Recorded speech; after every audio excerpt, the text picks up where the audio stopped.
Assalamualaikum, selamat datang di channel Cerita Malam. Malam itu udara di desa Sungai Jati terasa aneh. Anginnya dingin, tapi bukan dingin biasa.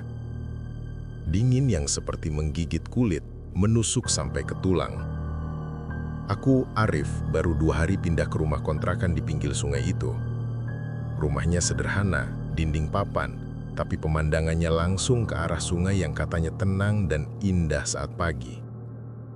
Aku pikir, tempat ini bakal cocok buat cari ketenangan setelah kerjaanku di kota bikin kepala panas terus.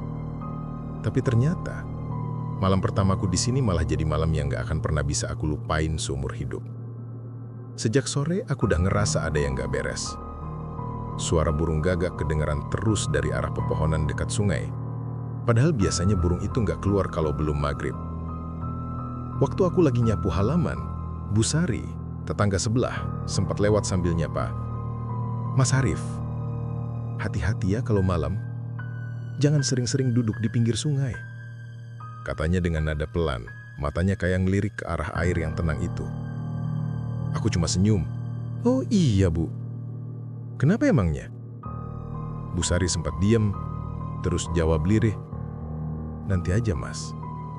Kalau udah lama di sini pasti ngerti sendiri."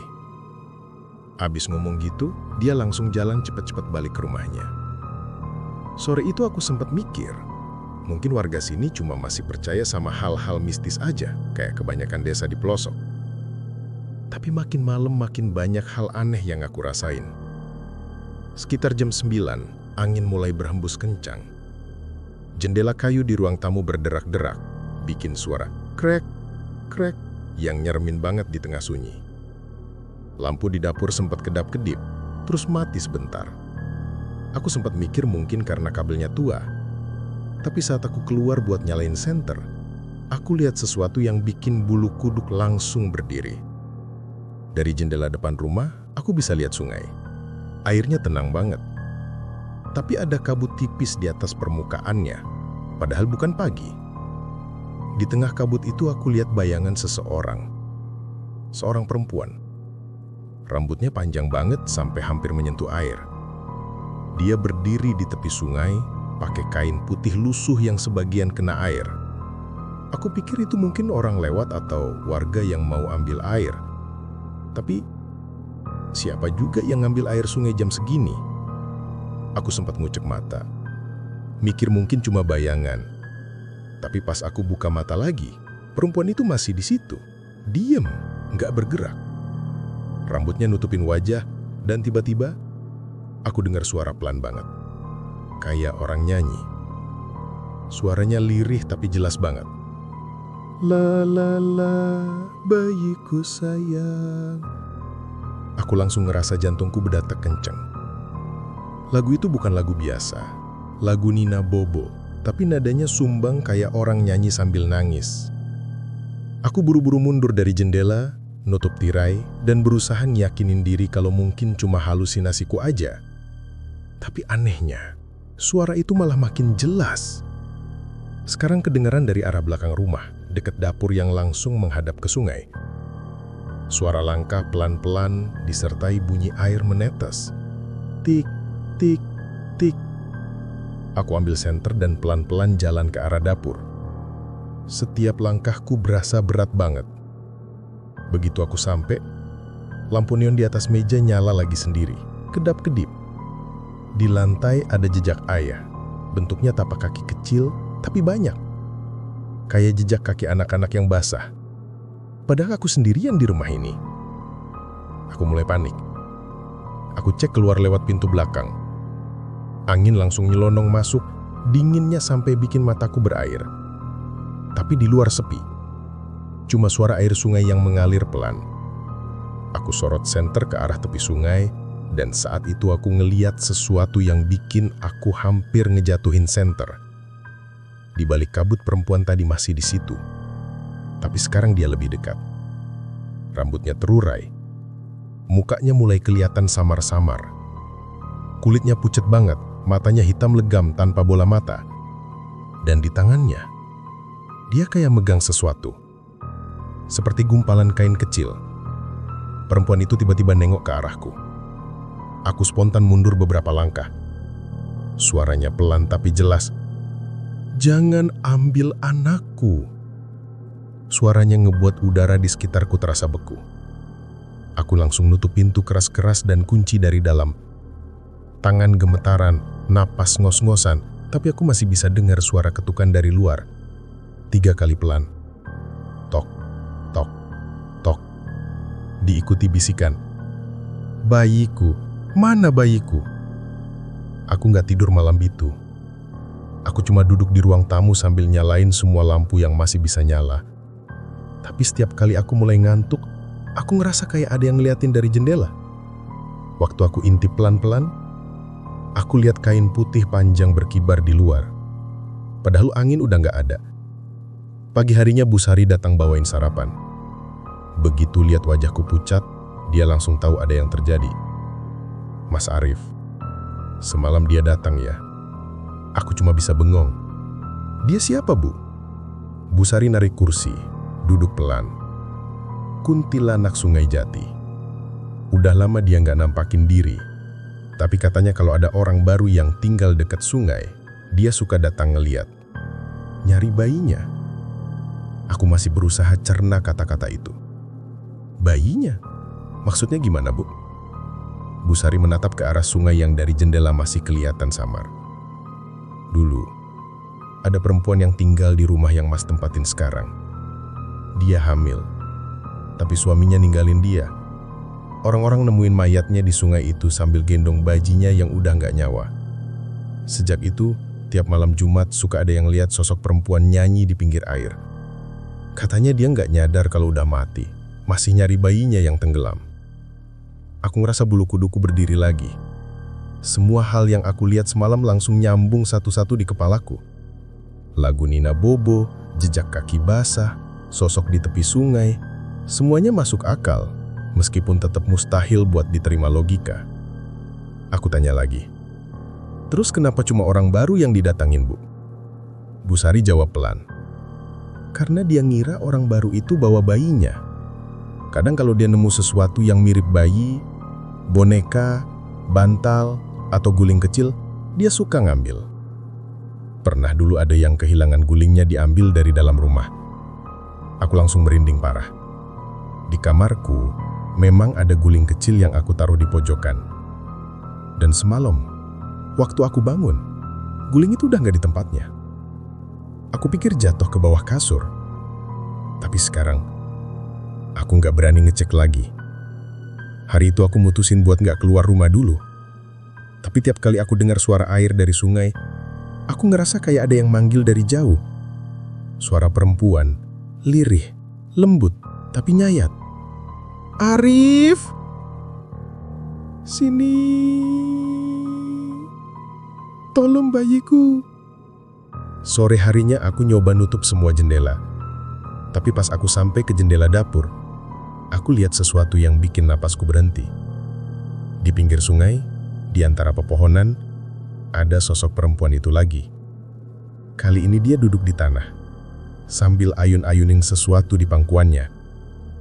Rambutnya basah menetes, matanya kosong, dan aku bisa lihat jelas darah di ujung kain putih yang dia pegang.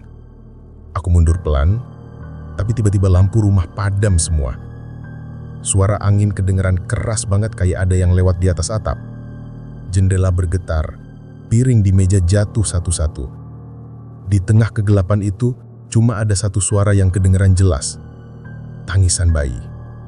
Tangisan itu nyatu sama suara tawa kecil, samar, tapi nyeremin dari luar rumah. Aku nggak tahu apa yang terjadi setelah itu. Aku cuma ingat waktu aku sadar, udah pagi, dan aku tidur di lantai ruang tamu. Semua lampu nyala, tapi guling kecil yang semalam hilang, sekarang ada di depan pintu belakang. Basah kuyup, penuh lumpur, dan di tengahnya nempel sehelai rambut panjang hitam. Dan sejak malam itu, aku tahu satu hal. Di Sungai Jati, bukan cuma arus air yang tenang, tapi juga arwah yang belum bisa tenang.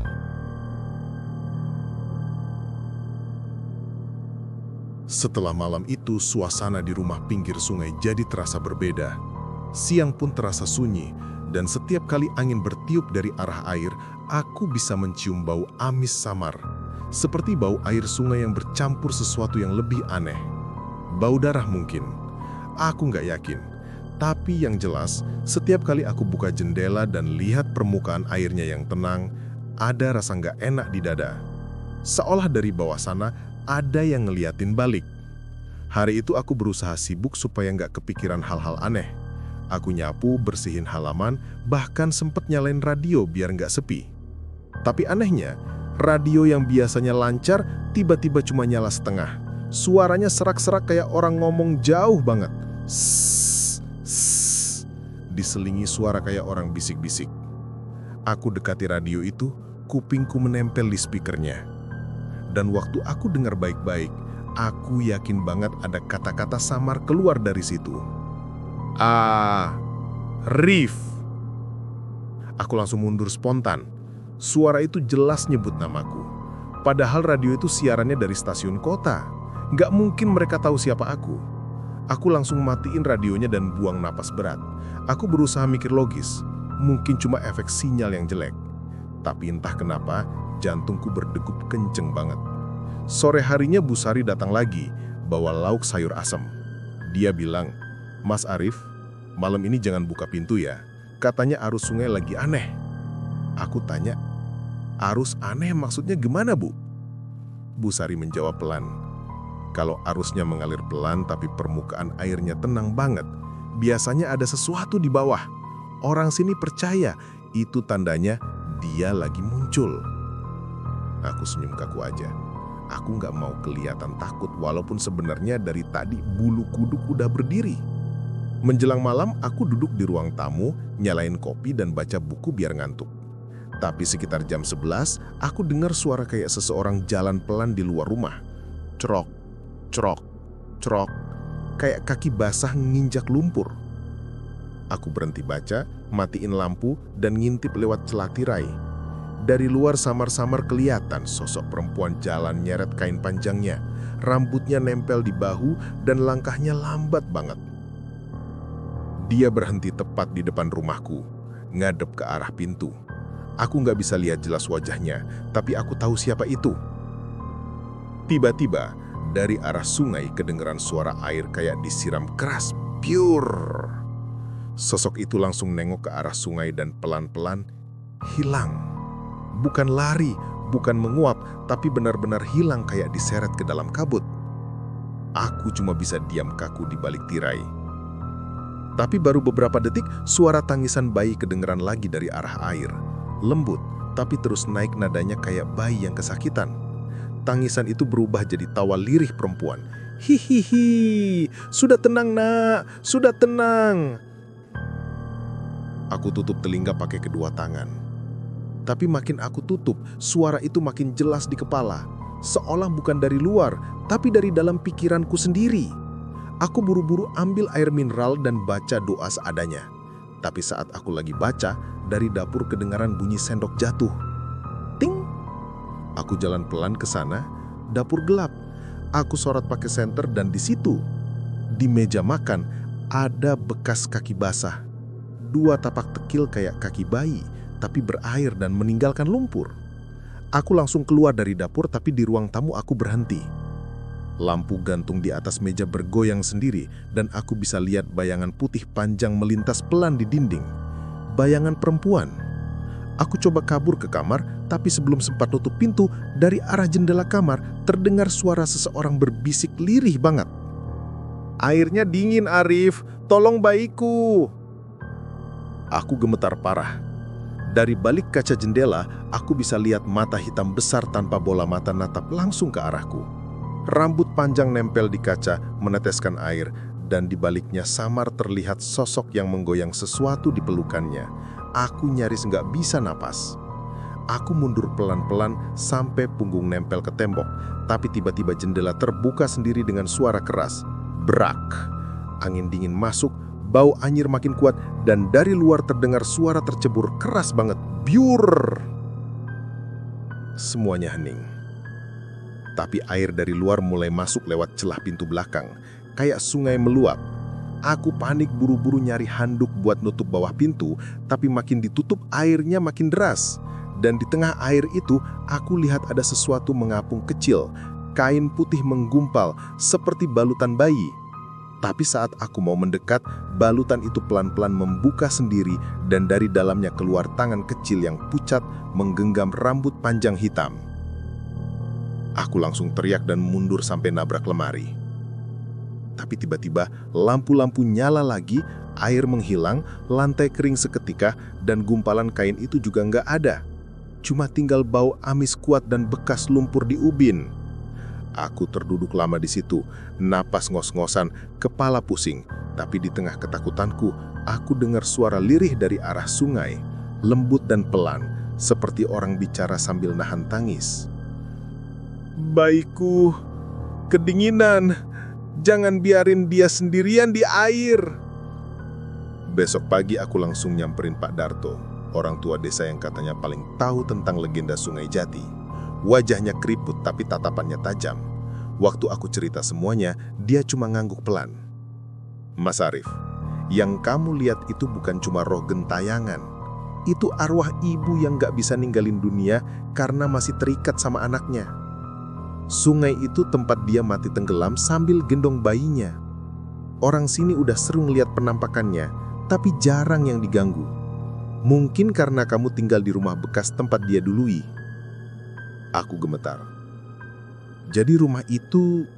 "Iya," kata Pak Darto.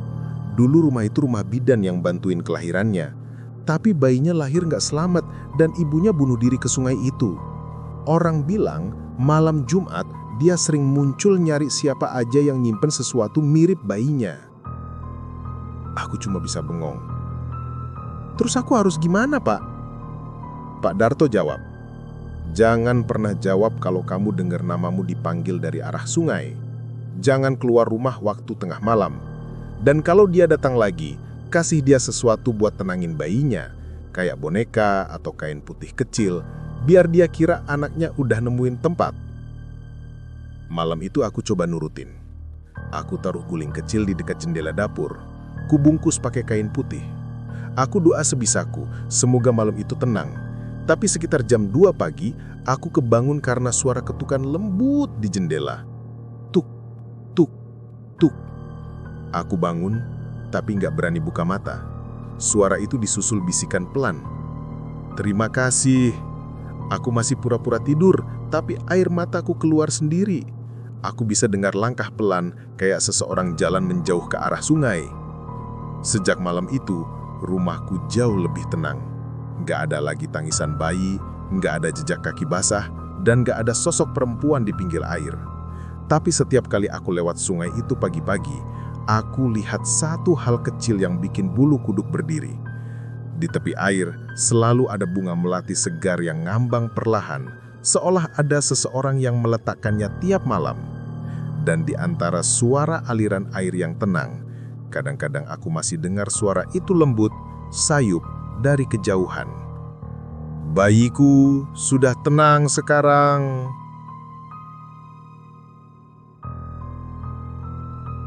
Sejak malam terakhir itu, suasana di rumahku memang terasa lebih tenang. Tapi entah kenapa, aku malah merasa ada yang berubah dari diriku sendiri. Aku jadi sering bengong mandang ke arah sungai, kayak ada sesuatu yang manggil dari sana. Padahal aku tahu, aku nggak boleh lagi mendekat. Tapi setiap sore, waktu matahari mulai turun dan air sungai berwarna keemasan, aku ngerasa ada bayangan perempuan berdiri di tengah air. Jauh, tapi jelas banget. Diam, ngadep ke arah rumahku. Kadang dia nggak ngapa-ngapain, cuma berdiri. Tapi kadang tangannya ngelambai pelan, kayak ngajak aku datang. Awalnya aku pikir cuma halusinasi, tapi beberapa hari kemudian, hal-hal kecil mulai terjadi lagi. Boneka kecil yang aku taruh di dekat jendela dapur pindah tempat sendiri ke meja makan. Air di bak mandi sering berkurang tengah malam padahal nggak ada yang pakai. Dan yang paling aneh, setiap kali aku cuci muka, air di wastafel terasa lebih dingin dari biasanya. Dingin banget, sampai bikin kulit seperti ditusuk jarum. Suatu malam, aku mimpi aneh. Dalam mimpiku, aku berdiri di tepi sungai Jati. Kabut tebal banget, tapi aku bisa lihat sosok perempuan bergaun putih itu jalan pelan ke arahku sambil gendong sesuatu. Dia berhenti di depanku, dan kali ini wajahnya nggak sehoror yang dulu. Matanya sayu, sedih, dan dia ngomong pelan. "Terima kasih udah bantu aku, tapi anakku belum bisa tenang." Aku mau jawab, tapi suara air sungai tiba-tiba berubah deras. Dari dalam air muncul bayangan kecil, kayak tangan bayi melambai ke arahku. Aku teriak dan kebangun keringetan. Jantung berdebar kencang. Tapi waktu aku sadar sepenuhnya, aku lihat lantai di depan tempat tidurku basah kuyup. Ada bekas tapak kecil menuju ke jendela. Keesokan harinya, aku langsung nyamperin Pak Darto lagi. Aku ceritain semuanya. Wajahnya langsung serius. Kalau dia masih datang, berarti ada yang belum selesai. Biasanya, arwah kayak gitu terikat di tempat dia mati. Kamu tahu di mana tepatnya dia tenggelam? Aku geleng. Pak Darto narik napas panjang. Di tikungan sungai belakang rumahmu. Ada pohon besar di sana, kelihatan kayak akar-akar menggantung ke air. Dulu orang nemuin tubuhnya di situ. Aku diam. Dalam hati kecilku, ada rasa penasaran aneh. Mungkin kalau aku tahu apa yang sebenarnya terjadi di bawah sana, semuanya bisa berakhir. Tapi Pak Darto sempat ngingetin, jangan coba-coba nyari dia, Mas Arif. Kadang rasa penasaran bisa narik kita ke tempat yang gak seharusnya. Malamnya aku gak bisa tidur. Kata-kata Pak Darto terus muter di kepala. Sekitar jam 2 dini hari, aku bangun karena dengar suara aneh dari luar.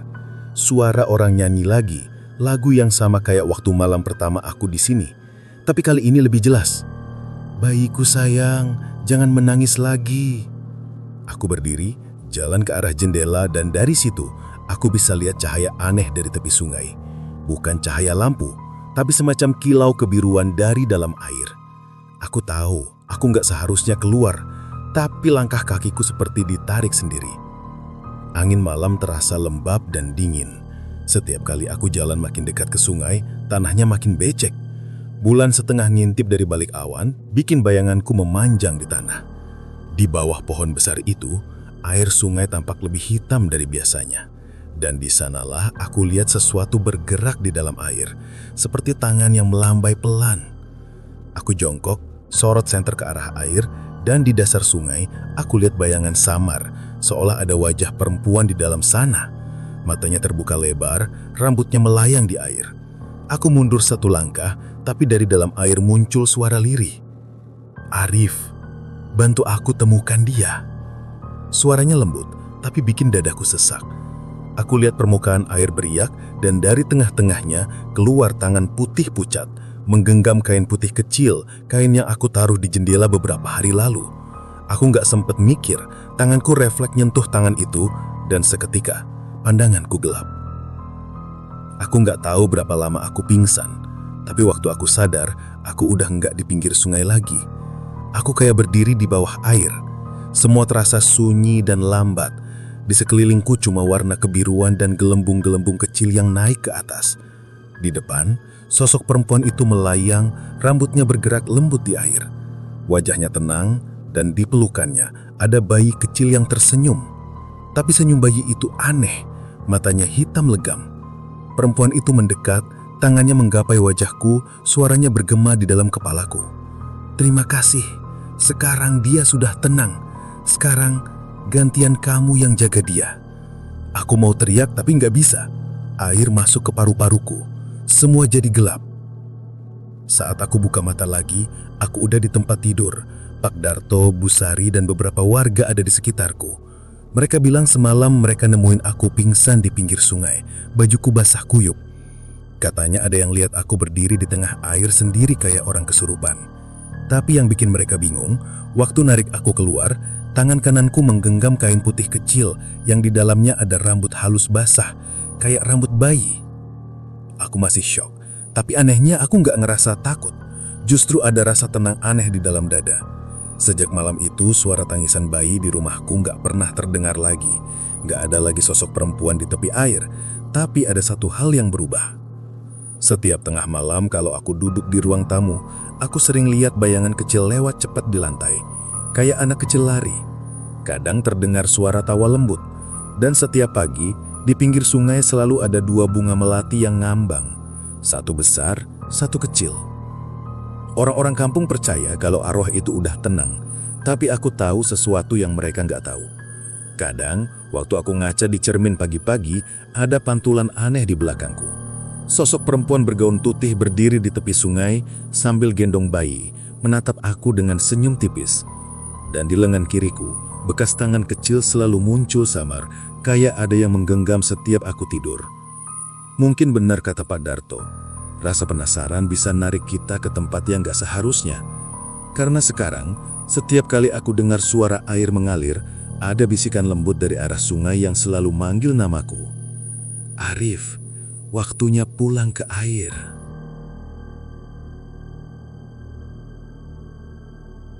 Baiklah, sampai di sini dulu cerita dari saya. Mohon maaf apabila ada kesalahan dalam menyampaikan cerita. Terima kasih buat teman-teman yang sudah menonton. Mudah-mudahan kedepannya saya bisa menyajikan tayangan yang lebih baik lagi. Saya Doni pamit undur diri. Sampai jumpa lagi di kisah selanjutnya. Assalamualaikum warahmatullahi wabarakatuh.